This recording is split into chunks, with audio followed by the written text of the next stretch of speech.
Hello and welcome to the Brand Odyssey podcast. I'm Kylie. And I'm Miranda, and we are two designers from brand agency 3 Blocks Left. We're here to take you on an exploration of what goes right and what goes really wrong in design, branding, and the creative universe. So hop in, pop on your seatbelts because we are going on a brand odyssey.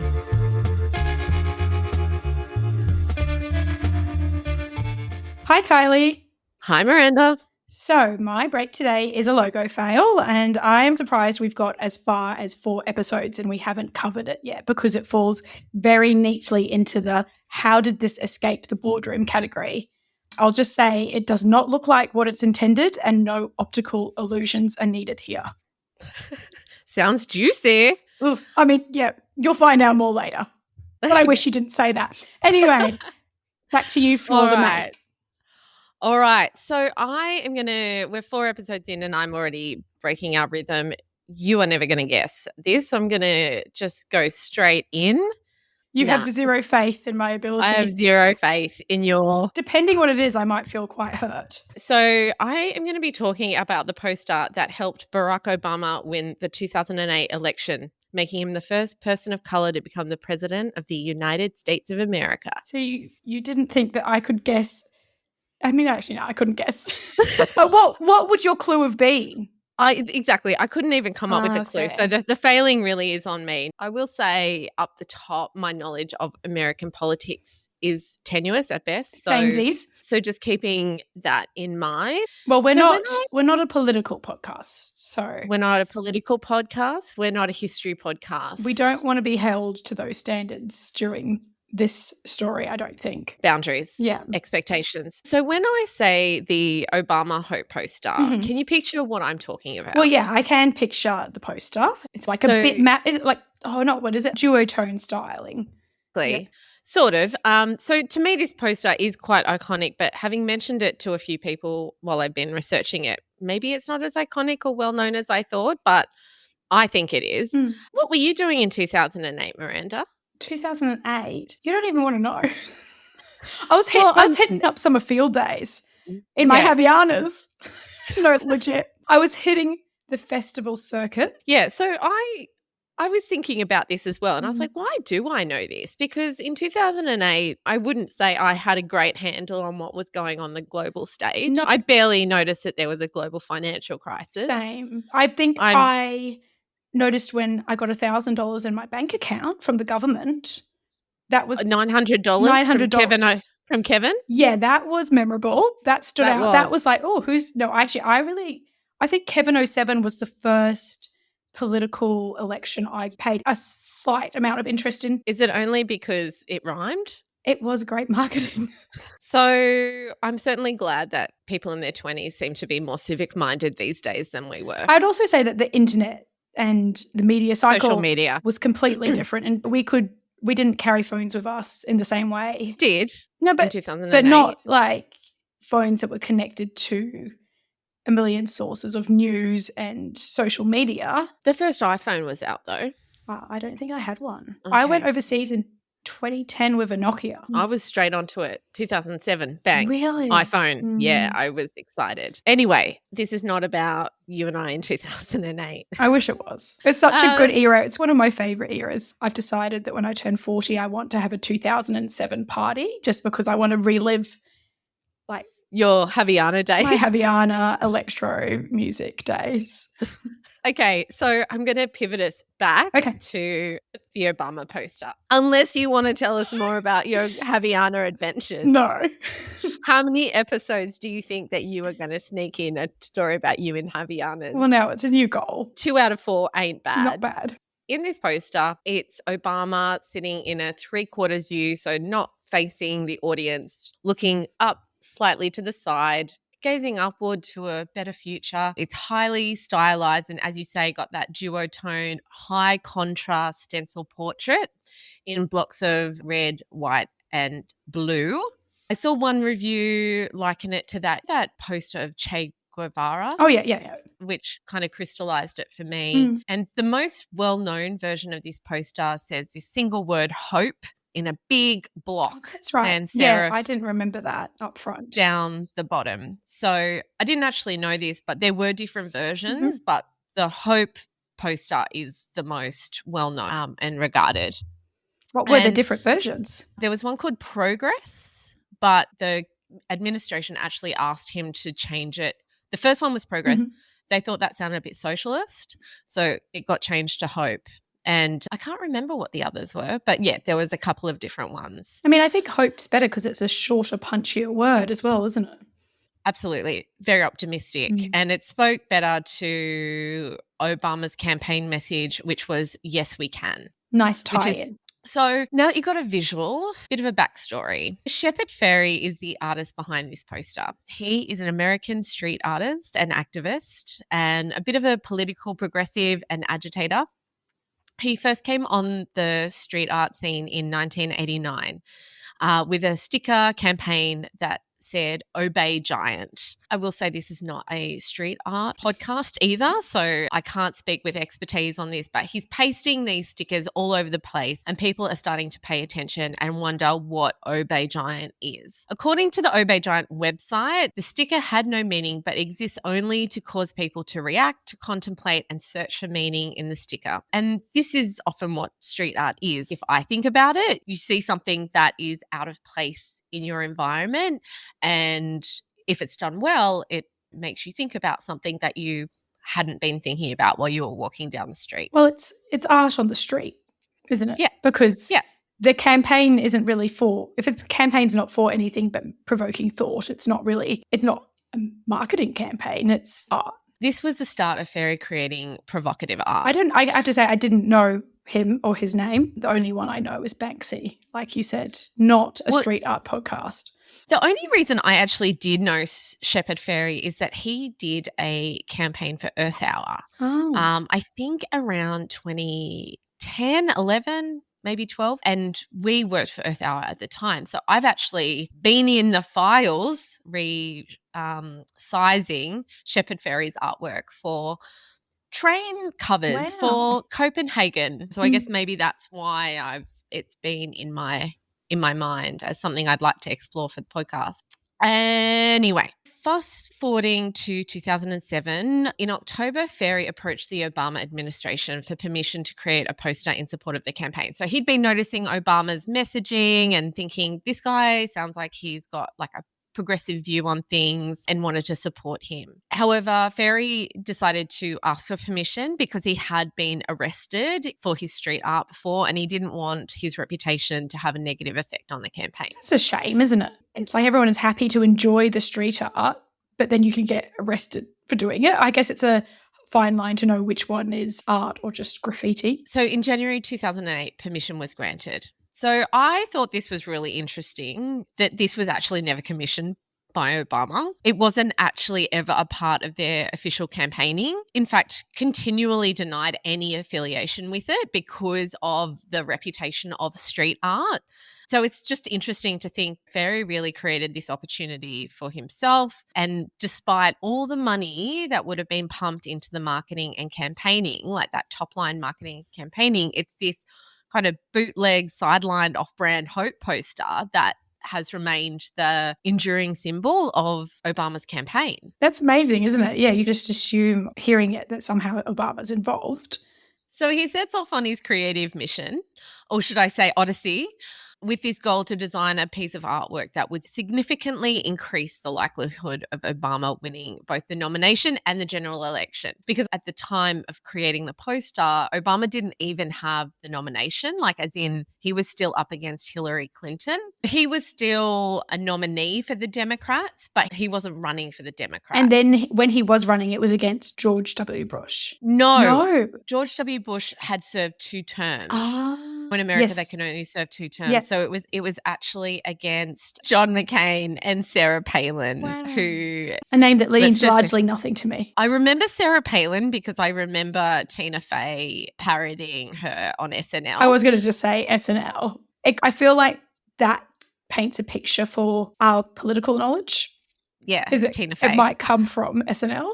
Shepard Fairey said, quote, "I knew my biggest challenge was to portray Obama as both an exciting progressive and a mainstream patriot with vision. I wanted it to be a portrait that was political in nature and that would deracialize Obama by using the red, white, and blue color palette that was patriotic. I also wanted to capture a pose in Obama that would elevate him to iconic status in the vein of people who had preceded him and were held in high regard. I hope such an image would make him feel immediately established, familiar, American, and presidential. So it's hard now, I think, to think of Obama as an underdog going up against these political powerhouses like Hillary Clinton. Yes. But he was. And so to think about this poster positioning him as established, familiar, American, and presidential, I think it did just that. Yeah, tick, tick, tick. I think it's almost amazing. He wrote his own brief and he really, like you're saying, this poster wasn't commissioned by them, but he saw the need, wrote the brief, created this artwork, and it was so successful. I find that amazing. I also was thinking as you were talking, so many of our breaks that we cover are where things go accidentally viral for the wrong reasons, but I love that this went viral for the right reasons. For all the right reasons, yeah. So to your point, actually, my next quote from Shepard Fairey, a lot of people were digging Obama, but they didn't have any way to symbolically show their support. It became very clear quickly that the demand for an image like that had not been supplied and that the Obama supporters were very hungry for it and also very motivated to spread it. So as you said, Fairey sees this opportunity in the culture and responds to the need. And in doing so, he creates this huge cultural moment. Creating and distributing this image created a tangible way for people to attach themselves to the campaign, and it ended up being really influential in Obama's success. I also think the image is, I'm trying to find the right word for it, but in the same way that Che Guevara is, it's got this sort of element of, what's the word? Like a little bit like subculture cool, like it's not like mainstream. It's not your typical presidential image of them in a perfect outfit and photoshopped to the nines. It's art, it's underground. And I think people aren't going to share their portrait studio shoot around the world because that doesn't reflect them and how they want to be reflected. But because this was art and it was street art and it looked amazing, it becomes way more shareable for people. People are able to, as I said before, attach themselves to it rather than just going, oh, yeah, here's a overproduced image of this person. And it's like the Che Guevara one. Like that is, everyone loves that. Like that's cool. People could have a picture of that in their living room. Yeah, and it says something about them. Yeah. And also, I think it nicely aligns with Obama in the sense that he brought a little bit, he mixed it up a little bit compared to the other politicians who have maybe a bit more stiff or come from these legacy families. He was the challenger politician, and he needed a poster that showed that. Yeah, he's not. I'm not a regular president. I'm a hip president. 100%. He's like the coolest. He's got his own TV like production company, doesn't he? I have no idea about that. Let's cut that. No, please tell me. Are you an Obama stan? I wouldn't say that. I think this is general knowledge.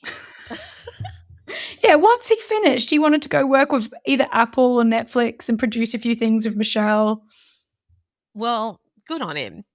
I don't know. Again, I'm just showing my ignorance. I'm like, I knew about the poster and that's it. So ends my knowledge about Obama. You know what? You're actually proving what a great designer you are because you're more about Shepard Fairey than Obama. I like that hot take. Yeah. I think something else that really contributed to the virality of this moment is that it was 2008, the beginning of social media, the beginning of the end of our attention spans. 100%. I did say that I didn't have it then, but you're right. I had Facebook. Facey took over Australia, I think, in 2007. I wish we were back in a time where we didn't have to share everything all the time. No, says the podcast host. But we did. Did we? Don't you get all those awful memories? Oh. I shared everything. Oh, no. And I shared everything speaking in the third person. Oh, I get them. On this day 13 years ago, Kylie is so happy that pomegranates are on sale. You were way more wholesome than me. I share them with my sister and best friend. We just, whenever we get a really good one, and we live together, so we'd hack each other's account. Oh, Yeah. that's me. Yeah. It was a whole thing. But yeah, we just share them to each other if they're pretty funny. And like I can cry with laughter to think what I used to share. It's just hilarious. Miranda is wearing her top inside out at the bus stop. Oh no. Well, Kylie is wearing, oh my God, I'm going to bring up Havianas. Kylie forgot to check her Havianas were matching this morning. Actually, we are sponsored by Havianas. I had a good one come up and I actually reshared it just this week. That's 10 years ago on this day, Lupe rolled in human shit. Whoa, I just clocked the human part. Oh, man. Lupe's Kylie's dog. Just need to clarify. Quick clarification.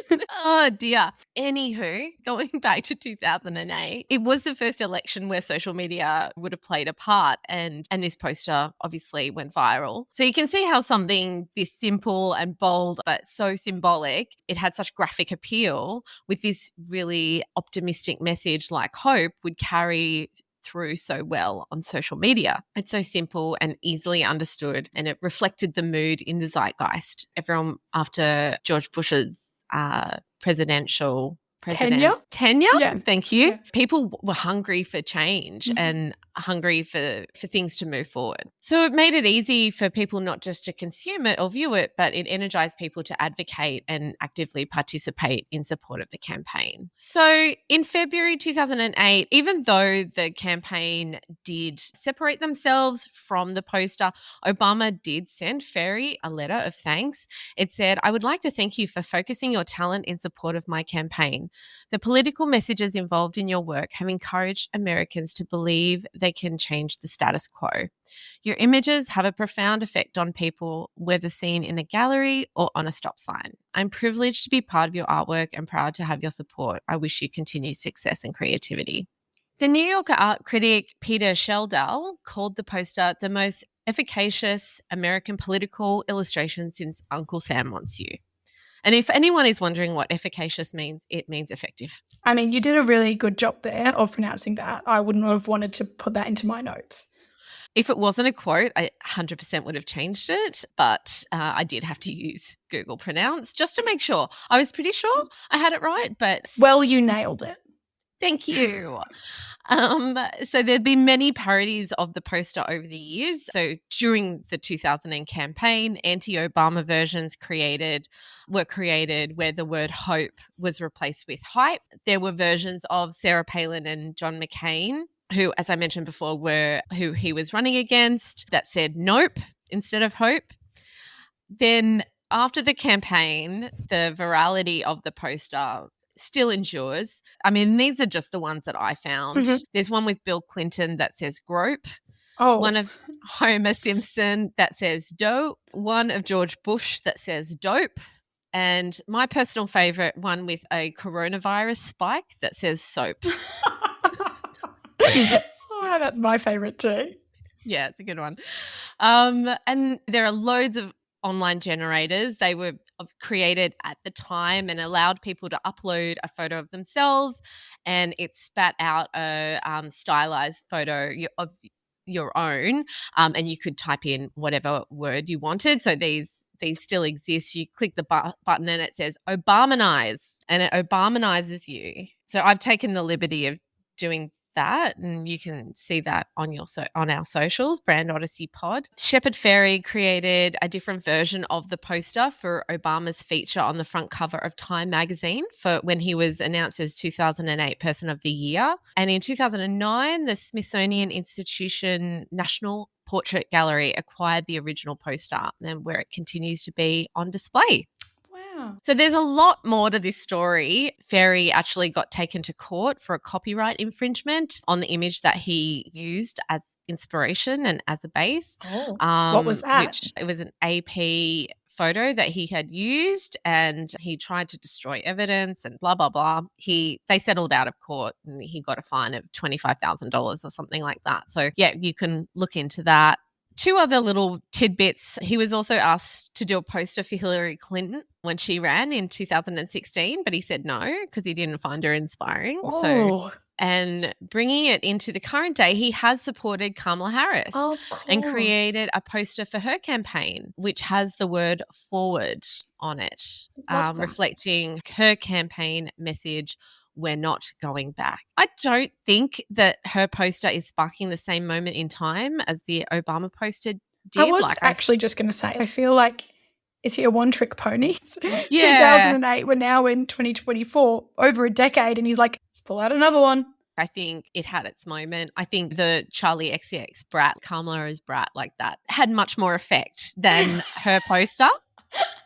But That's anyway, where we we're shall at see. as a culture now. You can only have momentous impact once.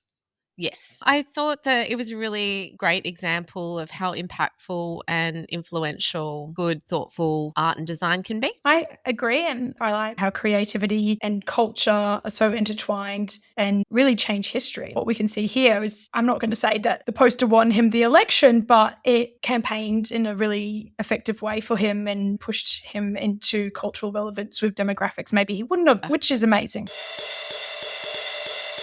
So, Kylie, you've kept it pretty highbrow. I feel like we might, let's be real, we're going to go a bit more lowbrow. But interestingly, it touches on a political arena. A glance. It's side glances at Australian politics, but okay, fantastic. In a much softer way. I actually am going to mix it up this week as well, and I'm not going to give you a clue. I'm not just going to completely abolish our system here, but I was going to ask you a question instead. Okay. So the question is, if you are an organisation that represents and advocates for women, what is the one thing that you would not want your logo to be mistaken for? A man. No. I would have thought you'd been a bit more of a sicko than that, Kylie, but cute. You're a very innocent girl. Oh, okay. Well, now I know what it is, and I reckon I know what you're going to be talking about. What do you think it is? Look, I can't remember what it was for, but as you say, it's for a women's network. I feel like maybe for something to do with the government, and it's purple, and it looks like a... Yeah.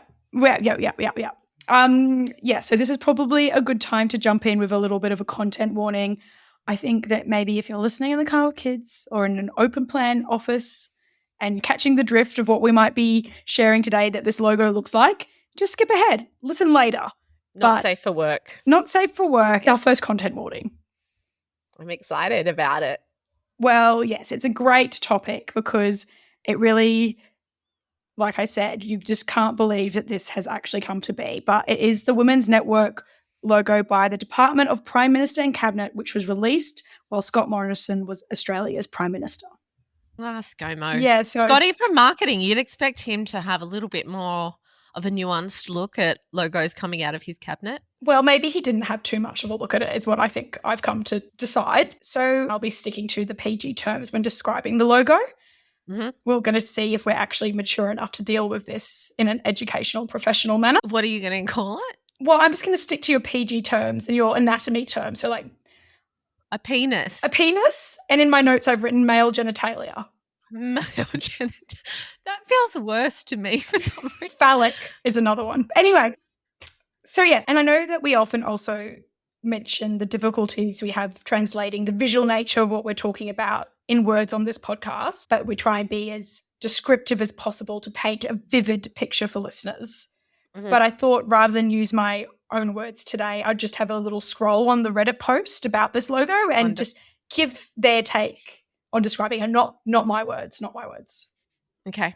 Reddit really brings the goods for us for this podcast. Yeah, they pad out a lot of our stories. But one person says, no logical mind in existence would entertain this as a coincidence/accident. That is a penis and balls, sir. Not my words. Not my words. This one said, just asked my 11-year-old what it looked like, and they almost immediately said, a big dong. I mean, if an 11-year-old can see it, not my words. So Steve didn't agree, but he did have time to put in his 2 cents on the matter. And he said, some people saw a phallus. I saw boobs. Shout out to Steve. But also not good. Also not good. I mean, I think people just got they just got a little bit too obsessed with the fact that there was something wrong with it, but there was really only one thing that it could look like. I thought I'd give a more literal description through the lens of graphic design. So the logo consists of a cursive W. So you can imagine these two big loops and maybe what they got mistaken for. And to the right is a purple pill shape. And because we had designers here, I thought I would also mention that it uses a nice clean sans serif font set in a pale grey for the Women's Network below. So what are the Women's Network? I mean, we know that they're part of the PM&C, which is the Prime Minister and Cabinet, just to re-jog. Okay, I didn't know that. Yeah, so the PM&C, and I might mention they have quite... Oh, Prime Minister and Cabinet. Yes. PM&C. Okay. Yes, so that's an acronym. And they basically are a cabinet who support, in the words on their website, the Prime Minister to improve the lives of all Australians. Something we've never heard any organisation claim before. I had another little look on their website and it mentions their role is to provide fresh thinking and sound advice to the government. So I'm not sure they ticked that box here. No. Or did they? Or did they? Exactly. It's fresh. A fresh take. So this is my political section that I added in to make this story not only about the penis logo, but they also have an About Us section. And they list some of the key activities of the PM&C, which include timely advice, coordinate, collaborate, and deliver.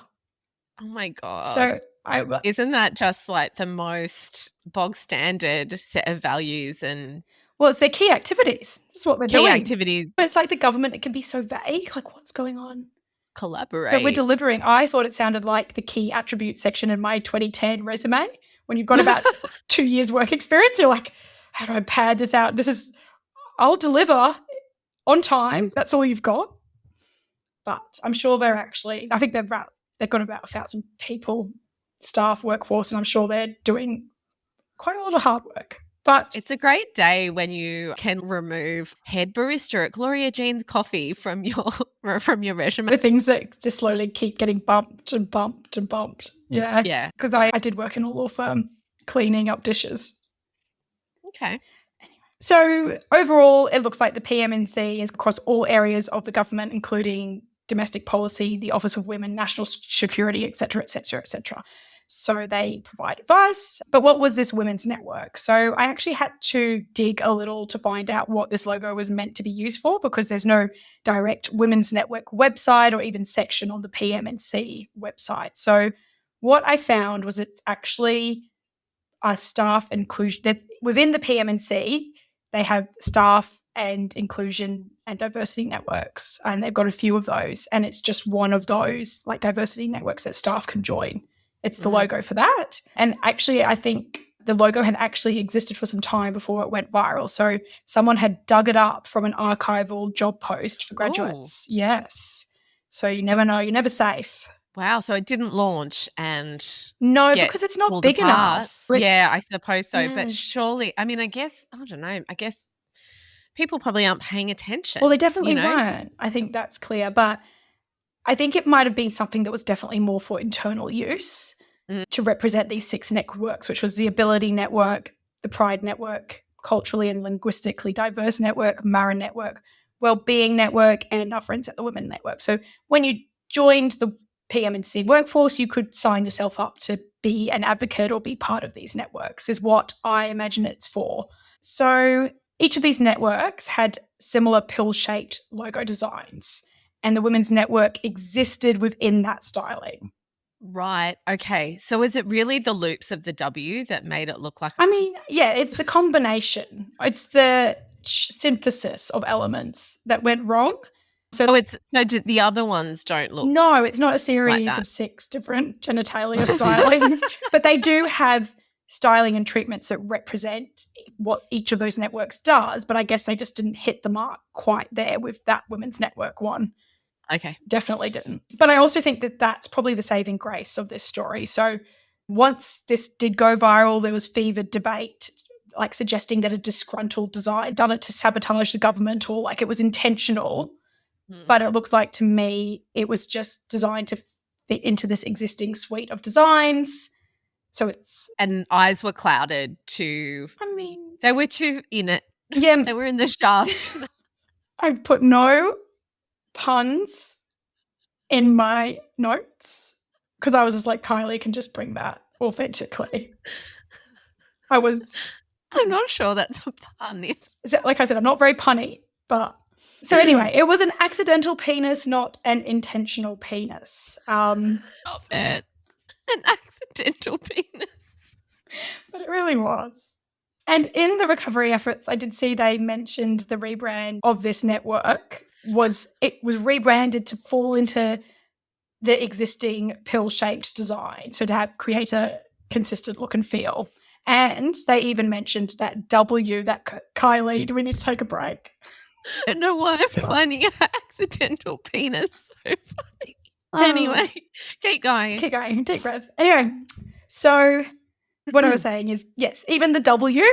So the W apparently was a legacy element from their old brand. So you can see what has happened as these two elements. These two elements have collided. They've collided, but it doesn't account and justify for the fact that no one said, hey, wait a minute, this looks like male anatomy, which I think is the most concerning part of the story. Someone would have seen it. I know that I have seen things in image. I've seen something. I have. Dirty mind. I have seen things. I have seen I shouldn't have. I remember doing something for underwater. It was for WWF. It was like a piece of coral. Mm-hmm. And I was like, that looks like an anus. And I didn't say anything because I was like, you've got a dirty mind. Like, stop it. Maybe that's what it is. And the psychology of the situation is people are thinking it, but they don't want to be the first person to put their hand up. You don't want to be the one to be like, I can see something else here. You don't want to be the one. And anyway, as it went down the line, certainly other people did bring up, it does look like that. So it needed to be removed. And it did cause some chaos. So I was like, I should have said something. So as I've got older and more confident that everyone's mind is in the gutter, if I see accidental a peen, if I see a peen, you're calling it. I'm flagging it. Okay. So I guess I thought I'd now give some thoughts from me on how I feel about the situation. So points to the government. It was meant to be more of an internal brand. It was done by an internal team without large amounts of scrutiny or money invested into it. Yep. It wasn't for public consumption. No. Another point for me is it was part of a suite of designs and replicated a look and feel for consistency and evolved legacy items from the original logo. Branded house. Yeah, something that we appreciate as designers. So points for me that are against the logo are that it looked like a penis. I think that's the biggest blow. It really is. So out of all the case studies we've shared so far, this one had the quickest PR mop-up after going viral, with it being pulled 48 hours later. But unfortunately, that was not enough time for Scotty from marketing to avoid public scrutiny and commentary. But did he take any accountability for this? Absolutely not. No, as if he would. Well, I love this. I found the statement that they put out on their accountability and reporting section of the website of the PMNC, and it simply finished with, the Prime Minister and the Prime Minister's office were not part of this logo design. I didn't see it. I didn't see it. But yeah, I mean, I believe him. I think it's probably unlikely. I'm sure. I don't think that they're passing internal logos past the desk of the Prime Minister. No, but I do also think as a fearless leader, he maybe threw them under the bus a little bit, didn't he? Yeah, he probably needs to take, I mean, yeah, even if you didn't see it, it's still on you. You're the leader. You say sorry, you say, it's a big old sorry is your statement. It kind of brings back into the, I don't hold the hose, mate. Remember he said that? No. He said that remember he was in Hawaii while we were having those bushfires, and everyone was like, come back. And he's, I don't hold the hose. And he wasn't holding the hose with this one. Wow. I can't believe he thought that was the right thing to say. I don't think Scott Morrison was heralded as a champion for women. So do you remember that photo of Grace Tame giving him the side eye. It's not surprising that something like this came out of his cabinet. Yeah, so I don't think this women's logo that looked like a wang really did much for his brand, and he was very keen to distance himself from it at all costs. Well, and I don't think it's surprising that ScoMo didn't want anything to do with women. Yeah, and I think that as funny as it is, and we do want to get our school locker room kid instincts out and make fun of the fact that it's a penis, but I also do think that it does show a lack of care or thought by whoever was in charge. Like, you can't imagine that they're investing that much time into this network if no one noticed this or could be bothered to bring this up. I reckon every woman in the room noticed it, but just... Yeah, you can't... An 11-year-old noticed it. You can't not notice it. Yeah, and just no one wanted to be the one to say it. Anyway, as we've said. Yeah, and I think people were, as much as there's been some funny commentary, people were annoyed as well. So Yumi Lee, who was from the Older Women's Network, said it is demeaning, it is degrading, it is a massive slap in the face. And the Women's Network of Australia, who are an actual organisation with a live website and a normal logo, they also put out in a statement which was just removing themselves. So they didn't want to be associated with this. So yeah, I don't think it was only people laughing. I think people were genuinely like, of course, eye-rolling that this is typical, that this would come out of his cabinet. It's very on brand for this to happen under ScoMo's watch. One of my favourite funny ones, though, that I found is The Chaser did an interview, and it was interviewing the designer about the logo, and the video is named The Man Behind the Women's Network logo. And he's called Kyle, and it just shows him. Is it real or is it a parody? No, it's Chaser. Chaser did it. Oh, right. Okay. Yeah, so they've done this funny video takeoff, and it's got Kyle, the designer. Poor Kyle. Yeah, poor Kyle. And he's like scribbling in his notepad, like penises. I don't think he feels poor. He's made a niche for himself with these kind of logos. He ends up redesigning the ABC logo to look like this phallic shape as well. It's brilliant. To rely on the Chaser.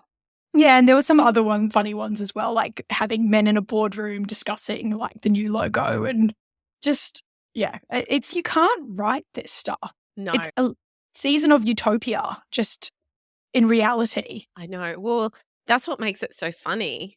That's what makes, I think, Utopia or The Office so funny, because they're just, it's true. It's accurate. It's real. Yeah. Yeah, I couldn't watch Utopia for that reason. I watched the first episode, which is they do a logo.